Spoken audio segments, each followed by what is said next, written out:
अस्सलाम वालेकुम रहमतुल्लाहि व बरकातहू। अगर सूरह नबा के खुलासे की बात करें तो इसको 5 हिस्सों में तकसीम कर सकते हैं, बहुत ही मुख्तसर तौर पर। पहले हिस्से में अल्लाह ताला ने उन मुशरिकीन और मुकज़्ज़बीन का जिक्र किया है जो क़यामत को झुठलाते थे, और अल्लाह ताला ने उनको स्ट्रेट फॉरवर्ड कहा है कि उनका वो जल्द अपना अंजाम देख लेंगे। सुम्मा कल्ला सयालमून, अनकरीब बहुत जल्द वो अपना अंजाम देख लेंगे। उसके बाद दूसरा हिस्सा वो आता है जिसमें अल्लाह ताला ने अपने क़यामत के दिन की कुछ निशानियां दिखाई हैं कि अल्लाह ताला ने हर चीज़ को जोड़े में पैदा किया है और उस जोड़े से नई ज़िंदगी ने जन्म लिया है। तो ये कैसे हो सकता है कि इस ज़िंदगी का कोई जोड़ा ना हो, कोई आखिरत ना हो।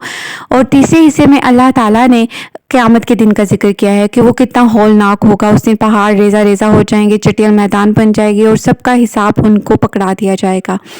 उसके बाद अल्लाह ताला उससे अगले हिस्से में फरमाते हैं कि जन्नत और जहन्नम ये दोनों चीज़ें अटल हकीकत हैं, जो आज हम बोएंगे वो हमें तब काटना पड़ेगा। और ऐसे कैसे हो सकता है कि जब इंसान को कोई जिम्मेदारियां देकर इस दुनिया में भेजा जाए तो ऐसा कैसे हो सकता है कि उसकी कोई बाज़ पुरस आखिरत में ना हो और किसी को सज़ा और किसी को जज़ा ना मिले।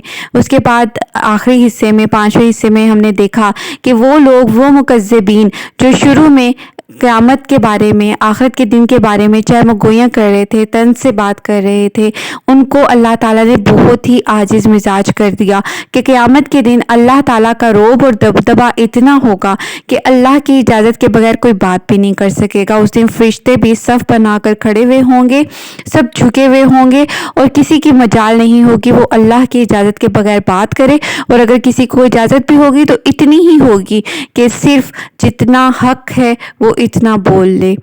तो अल्लाह ताला ने बहुत ही प्यारा सीक्वेंस रखा है सूरह नबा में कि शुरू होती है मुकज़्ज़बीन के बगावत से, लेकिन इसका अंजाम होता है, सूरह नबा का इख्तिताम होता है जब मुकज़्ज़बीन बिल्कुल आज़िज़ मिजाज हो चुके, जो आज बहुत ज़्यादा बोल रहे हैं लेकिन क़यामत के दिन वो बिल्कुल खामोश होंगे और उनको अपना अंजाम नज़र आ रहा होगा। अल्लाह ताला हमें आखिरत के अज़ाब से बचाएं, अल्लाह ताला हमें क़यामत की हौलनाकियों से बचाएं, अल्लाह ताला हमारा शुमार मुत्तकीन में करते हैं।